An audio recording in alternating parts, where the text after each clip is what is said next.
전 세계에서 기독교를 가장 심하게 핍박하고 있는 최악의 박해 국가는 어디일까요?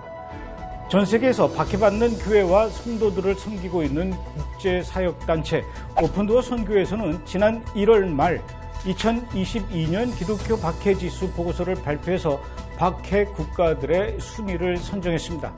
지난 20년 동안은 북한이 기독교 박해 국가 1위 자리를 공고히 해왔었는데요. 하지만 놀랍게도 올해에는 20년 만에 북한이 그 자리를 내놓았습니다. 그렇다면 과연 1위는 어디일까요?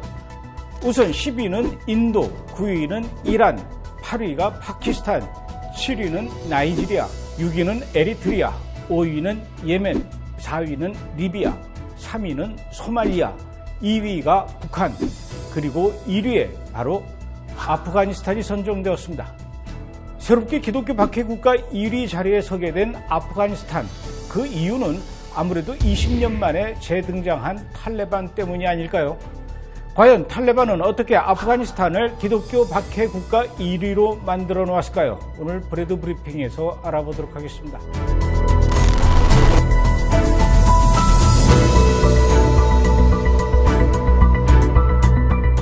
먼저 오늘 브리핑 내용은 20년 동안 이란에서 사역을 하셨고 지금도 한국에서 이란인 교회를 담임하고 계시며 또 기독교인들에게 이슬람의 실체를 알리고 계시는 이만성 목사님께서 지저스 암이라는 매거진에 기고하신 내용을 바탕으로 설명해 드리려고 합니다.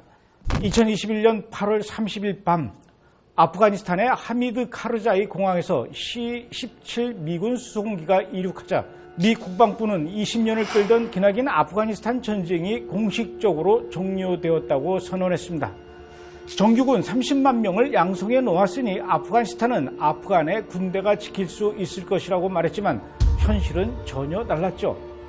미 공군 수송기가 이륙하자마자 이슬람 무장 세력인 탈레반이 곧바로 국가를 점령해버리고 만 것입니다. 이 일은 곧 아프간이 탈레반의 지독한 이슬람 독재 체제로 다시 돌아갔으며 아프간 기독교인들을 향한 탄압이 본격적으로 시작될 것을 알리는 신호탄이 되고 말았습니다. 탈레반은 원래 1996년부터 2001년 12월까지 한때 아프가니스탄을 점령했던 역사가 있었습니다. 그런데 2001년 9.11 테러를 일으킨 알카에다의 수장 오사마 빈 라덴이 아프가니스탄으로 도망가자 탈레반이 빈 라덴을 꼭꼭 숨겨주었죠. 미국은 탈레반에게 빈 라덴을 넘겨달라고 요구했지만 탈레반은 이를 거절했고 결국 미국은 영국 등과 협조해서 아프간의 알카에다 훈련 캠프를 폭격하고 탈레반을 몰아냈습니다. 그리고 그때부터 지난해 2021년까지 20년 동안은 아프가니스탄은 탈레반의 무자비한 통치에서 자유로울 수 있었죠. 그런데 조 바이든이 미국 대통령으로 취임한 뒤에 아프가니스탄에 있던 미군을 철수시키면서 그 자유의 끝이 임했습니다. 국제사회는 미국의 섣부른 철군을 비난하는 한편 아프간을 정복한 탈레반을 정식 정부로 인정할 것인가 말 것인가를 두고 큰 고민과 걱정을 떠안게 됐습니다. 20년 전 탈레반이 집권했을 때 저질렀던 끔찍한 인권 침해와 만행을 모두가 여전히 기억하고 있었기 때문입니다. 그러자 탈레반은 국제사회의 공인을 받기 위해서 그럴싸한 약속을 많이 했습니다. 탈레반이 과거와는 많이 달라졌다. 과거 정부에서 협력했던 관료들에 대한 보복은 절대로 하지 않겠다. 앞으로 국민들에게 일방적인 강요는 하지 않겠다. 모든 것을 민주적으로 하겠다. 정말 탈레반이 이 모든 약속을 지켰을까요? 그럴 리가요. 탈레반이 그럴 리가 없지요.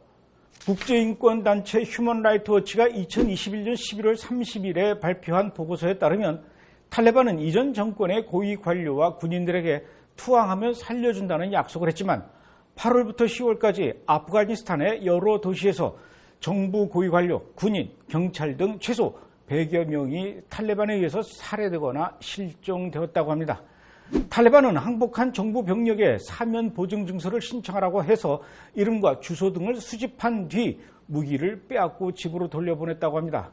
그리고 그 이후에 수집한 주소지들을 한밤중에 급습해서 그들을 모두 총살했던 것이죠. 또 정부 인사 기록에 있는 휴대전화번호와 집 주소를 활용해서 숨어있던 정부 고위 관료들을 색출해내서 모두 처형했다고 합니다. 일부 보도에 따르면 탈레반은 대규모 공개 처형 대신에 은밀하게 처형하는 전략을 취하고 있다고 하죠. 아프가니스탄 주민들의 삶은 또 어떨까요? 탈레반은 지난 8월 자신들이 처음 집권했던 1990년대와 달리 여성의 권리를 보장하겠다고 했지만 그 약속도 전혀 지켜지지 않고 있죠.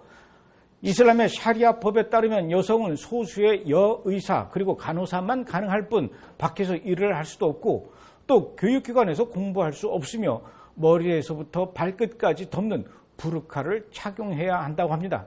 하지만 탈레반은 이런 것들을 개선하겠다고 했었습니다. 그런데 탈레반이 집권한 첫날부터 길거리에서 모든 여성들이 모두 사라져버렸습니다. 5개 광고판에서 웨딩드레스를 입은 여성 모델의 사진들이 모두 지워졌고 심지어는 여성이 출연하는 드라마는 아예 방송조차 할 수 없게 되었습니다. 2021년 12월 26일 AFP 통신에 따르면 탈레반은 남자 친척이 동행하지 않는 한 여성의 장거리 여행을 제한하는 조치를 발표했다고 하죠.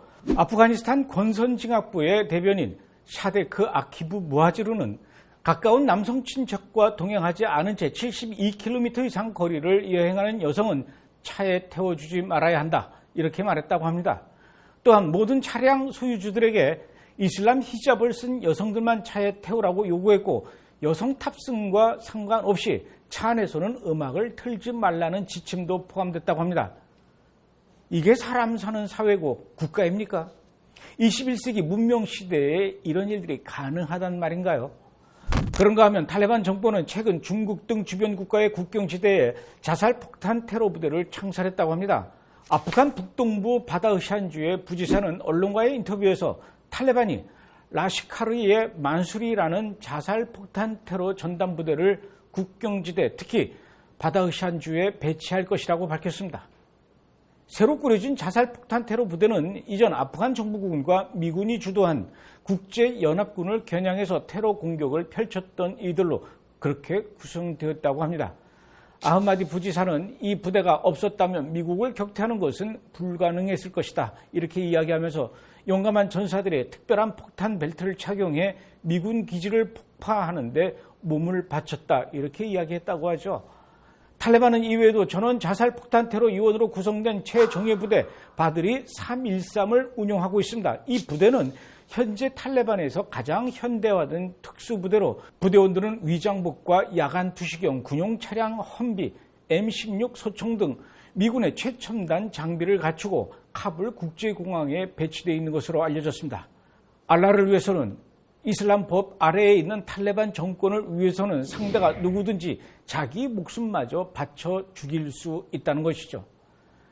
코란에 보면 이런 구절이 있다고 합니다. 믿는 자들이여 너희 가까이에 있는 불신자들에게 투쟁하고 그들로 하여금 너희가 엄함을 알게 하라.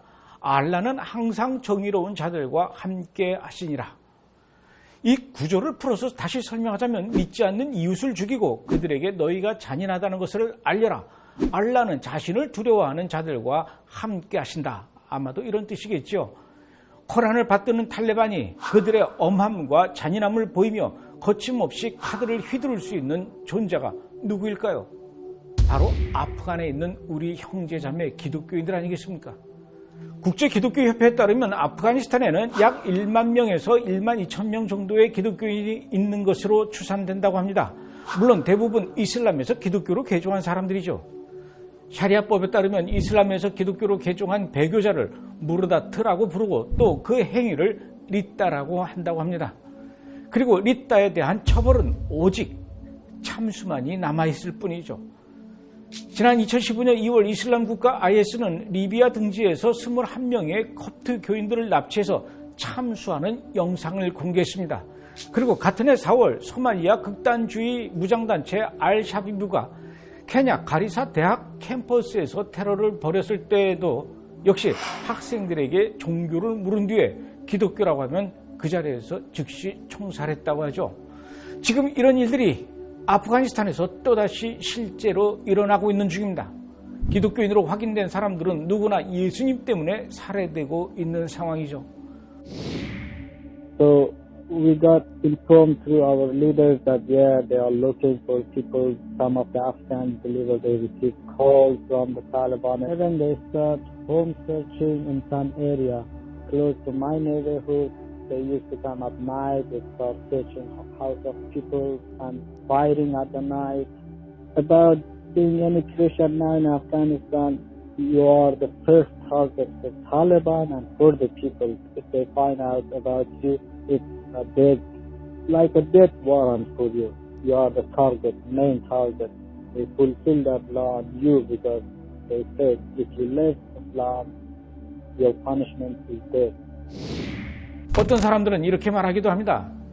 이슬람은 평화의 종교인데 몇몇 과격한 사람들이 문제를 일으키고 있을 뿐이다.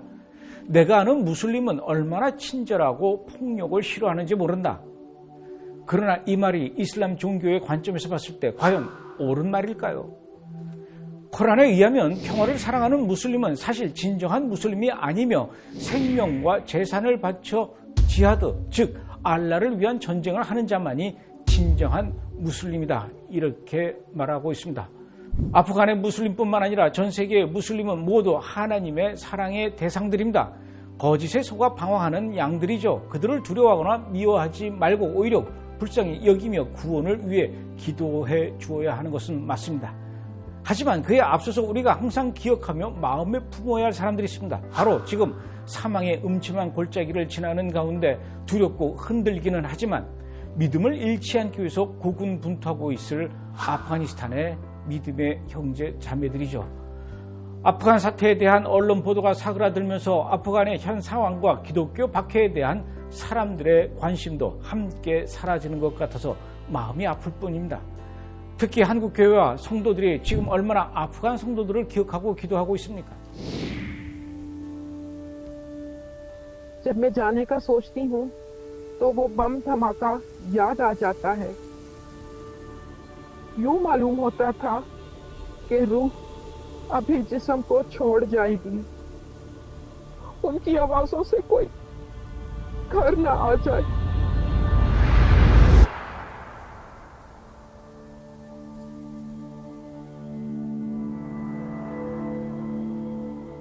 तालिबान घर घर ढूंढ रहे हैं, लोगों की छोटी छोटी बच्चियों से शादियां कर रहे हैं, हर घर में हमारी तलाशी कर रहे हैं और अगर हम में से उन्हें कोई मिल जाए वही उसे कत्ल कर देते हैं। पता नहीं किस दिन ये हमारे दरवाजे पर आ जाएंगे। डर लगता है कि उन लोगों के आने से पहले कहीं भूख ही ना हमें मार दे। 3 रोज से एक ही दाल की कटोरी पे मेरा पूरा खानदान गुजारा कर रहा है, लेकिन पड़ोस वालों के तो बच्चे भी बहुत छोटे हैं। पता नहीं कि वो छोटू का दूध कहाँ से पूरा करेंगे। पता नहीं छोटू कैसा है, उसकी आवाज भी बहुत कम आती है। उसी ने हमें बेशक मुश्किलें बर्दाश्त करने को बुलाया है, और जब अपनी बेटी और अपने बेटे को देखती हूँ तो दिल बैठ सा जाता है। उनकी आंखों में जो बेहतर जिंदगी की उम्मीद है उसको बुझने ना दें।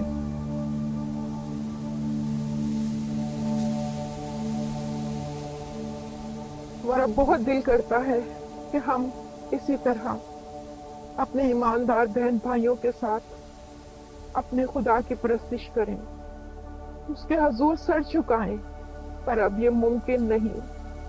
हम सिर्फ अपने बुजुर्ग को रात की तारीकी में हमसे मिलने की इजाजत देते हैं, ताकि ना उनको कोई देख सके ना हमें। मुझ में इतनी जरूरत नहीं कि मैं अपनी खुशी, अपने गम और अपने मसाइल से आपको रोशनास करा सकूं, लेकिन मैं ये जानती हूँ कि मेरा मसीह और आपका मसीह एक है, और हम दुआ के जरिए एक दूसरे के साथ जुड़े हुए हैं, क्योंकि हम मसीह का बदन हैं। 이스라엘의 회복을 위해서 기도하고 축복하는 우리 브레드 TV 시청자분들이 부디 오늘 하루만이라도 아프가니스탄의 기독교인들을 기억하며 기도해 주시기를 부탁드립니다.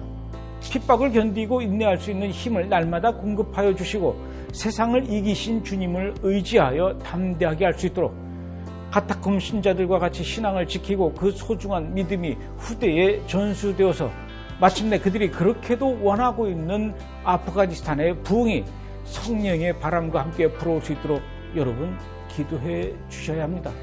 탈레반 정권이 생명을 함부로 해치며 인권을 유린하지 못하게 하고 국제사회가 이를 위해서 적극 대처하도록 기도해 주셔야 합니다. 한국 교회가 아프가니스탄 기독교인들의 신음에 귀 기울여 줄 것을 간곡히 부탁드립니다. 마지막으로 아프가니스탄의 형제 자매들에게 위로와 힘이 되기를 바라는 마음으로 요한복음 16장 33절의 말씀을 읽고 마무리하겠습니다. 이것을 너희에게 이르는 것은 너희로 내 안에서 평안을 누리게 하려 함이라. 세상에서는 너희가 환난을 당하나 담대하라. 내가 세상을 이기었노라. 이번 주 브레드 브리핑이었습니다.